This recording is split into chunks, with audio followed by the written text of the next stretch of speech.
Right, so I'm assuming most of you guys came to this video through the torrent and through the video link for how to set up your Leopard build for VMware. And anyone else who hasn't been directed from the torrent build, you can download the torrent from the description. Shouldn't take long depending on how nice you people are seeding, and I will request now that you seed to at least one ratio. I think that's a pretty fair seeding limit. But obviously some of you have limited upload, so if you can't, then I understand. But if you can, then it's very much appreciated. So I'm going to show you quickly how to set up your VM. Um, there's no fixes or anything, it's just your preference. So once you've unpacked it, which you can do using 7-zip or WinRAR or something along those lines, you just want to go into VMware Workstation, press Open Existing VM, and I'm just going to open my VM. And you're going to quickly go into Edit Virtual Machine Settings, and you're going to customize your memory that you want to give to your machine, so anything around there. I recommend at least what it's on as the default, which is 1024 meg. I'm going to give mine around 1500, but make sure you don't go over the maximum recommended memory in case you bugger up your computer because you don't know what you're doing. So I'm just going to leave like that. Processors, don't need to change anything, it's all sorted. Hard disk, if you want to extend the maximum hard disk space, go to Utilities and press Expand, and you can just change the value. The pre-allocated space is 40 gigabytes, but it isn't already set up on your computer to take up that space. It's the dynamic hard drive, well, hard disk, and it's stored in single files instead of the several billion files that you'll get otherwise. So now on CD DVD, you want to connect up the Darwin Snow ISO that is in the folder you extracted. You need to mount this, otherwise it won't boot. Okay, it's that simple. It won't boot up. You'll detect no operating system, and you won't be able to run your VM if you don't mount this. So make sure it's mounted. Network adapter, NAT should suffice for most of you. If it doesn't, try bridged or try some sort of custom thing. But NAT has worked on various computers I've tried so far, and should work in theory for all of you. USB controllers are all sorted. Sound card, you want to click specify host sound card, and you want to you want to select your speakers or whatever it is you're using, and it should work. There's been sound fixes implemented in the Mac systems, so it should connect to your speakers anyway, but just make sure you tick that or select that to make sure. And printers sorted. Display doesn't make a difference to the thing, so I'm going to show you how to do display from within the Mac. But yeah, other than that, that's fine. General, you don't change anything there. If you click the options tab at the top, this is. Select your preferences for everything else. Shared folders you can just do if it's currently set to disabled, but if you want to take enabled, this shares folders between your Windows host and your VM. So you click add, press next in this little wizard you get, and then select whatever files you want sharing. So local disk, for example, and call it local disk. Press next, and then enable the share and press finish, and then just OK that as everything else is already set up properly. And then we're in a position to just power on this machine, and you want to make sure that you click into the machine there and press F8 for the first time, and you should get this menu, and then you want to press H. This is just the first time, it will work every time after this. Just press H and press F8 on the next section, and you want to press -V, and then just press enter. This is just the first time. Every time after that it should work properly, and I think I'm correct in saying that you will have got a message there about copying. I copied it or I moved it for the hard drive, and just press I copied it. It doesn't really matter which one you press because it doesn't make a difference, but I copied it's probably the best way to go.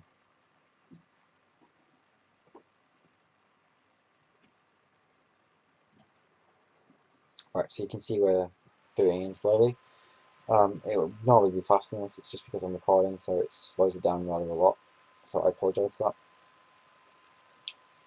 And if you ever need to reboot from within your VM, make sure you right click on this little thing down here, this little CD, and press connect to connect the ISO up so it restarts properly. And there is no kernel panic when you restart, that has been fixed, so it will restart properly, as long as you connect up that little hard drive, little CD drive, sorry.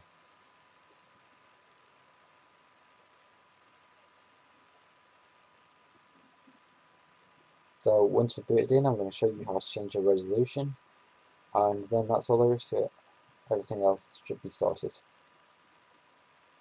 So if you're not interested in changing resolution, because VMware Tools is already installed, so it does attempt to change automatically, but that's a bit fail in my view, and I prefer to do it from within the Mac.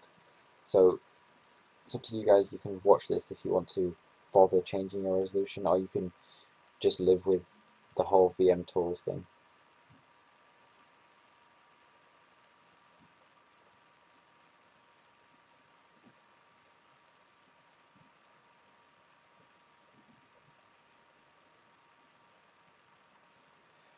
Right, so looking at that, we're almost there, almost booted.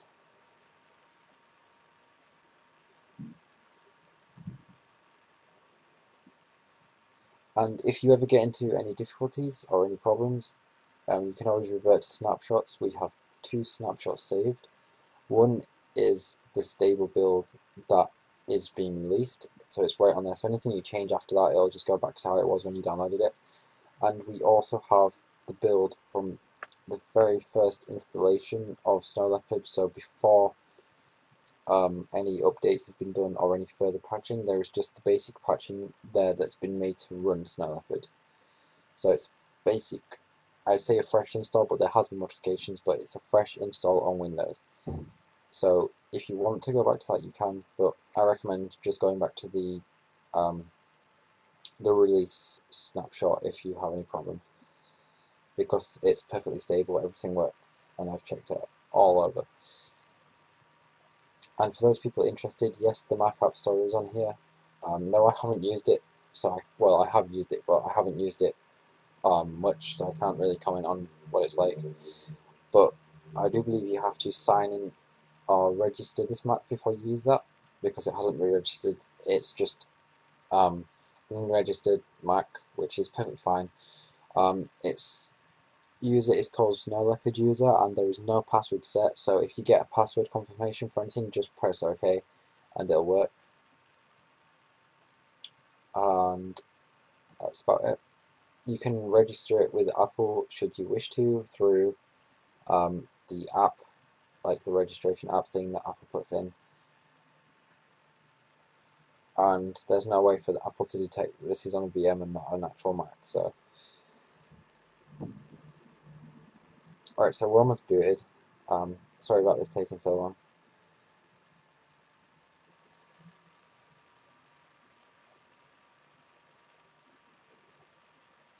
Oh, and also something different to the previous releases, the whole waiting for service problem with booting up has been fixed. There's no longer the need to reboot like 5 times for it to boot into Snow Leopard. Because as you see there, that right there, the very last message there, normally freezes booting up, but it now boots up and still works. So I'm just going to quickly show you how to change your graphics. And there will be full graphics acceleration in the next release or the further update, which I might just add into the torrent or something. I think I've already got that 97% working, just a little bit more to do. And this can be fully updated, so any software updates you get via Apple Software Update, you can do, it'll fully work. And anyone who's downloaded build that's after 10.6.7, which is this one, so a 10.6.8 build, it just follow the same video, it works just fine. Right, so now if I click into my VM, you'll see if this is my VMware shared folders, so it goes into my local disk that I assigned earlier. as you can see, local disk, just go into there. Right, so what you want to do to change your graphics is just go to Go, and you want to go to Computer, Macintosh HD, Library, Preferences, and System Configuration, and you want to drag com.apple.boot.plist to your desktop, double click it, and you want to enter a new entry.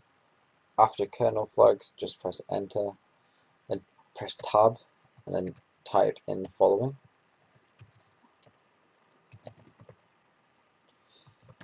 So you want to type key, graphics mode, key, and then press enter and tab again, and then you want to type string. And for example, my resolution is 1366 by 768. So that's the resolution of Windows, and then you want to put times 32 on the end. So you're going to have, so in my case it's 1366 times 768 times 32, and then you want to just close it. So like that, sorry. So there. If you can't see that, just zap up to full screen and you should be able to see it. And then just press the red closing and press save. Now right click on the file that's was in the system configuration folder and move to trash, and you'll get a thingy. Just press OK. Drag the other file across into it and press authenticate. Press OK. Now press red. Connect up your little disk drive down here to get the ISO back, and then just go to the Apple and press restart, and your VM will restart pretty much properly. Well, not pretty much properly, and you will have your set resolution, and that's all there is to it. So I hope this video helped you. Subscribe for the updates in future. Torrent people, friend me on whatever site you found me, or subscribe however it works on the torrent site for further builds in the future. But as I say, updating works perfectly, so it's just bonus stuff. So yeah, remember to comment if you have any problems, like this video, subscribe, and I will be seeing you next time. So thanks for watching, and I hope I helped you out here. Bye.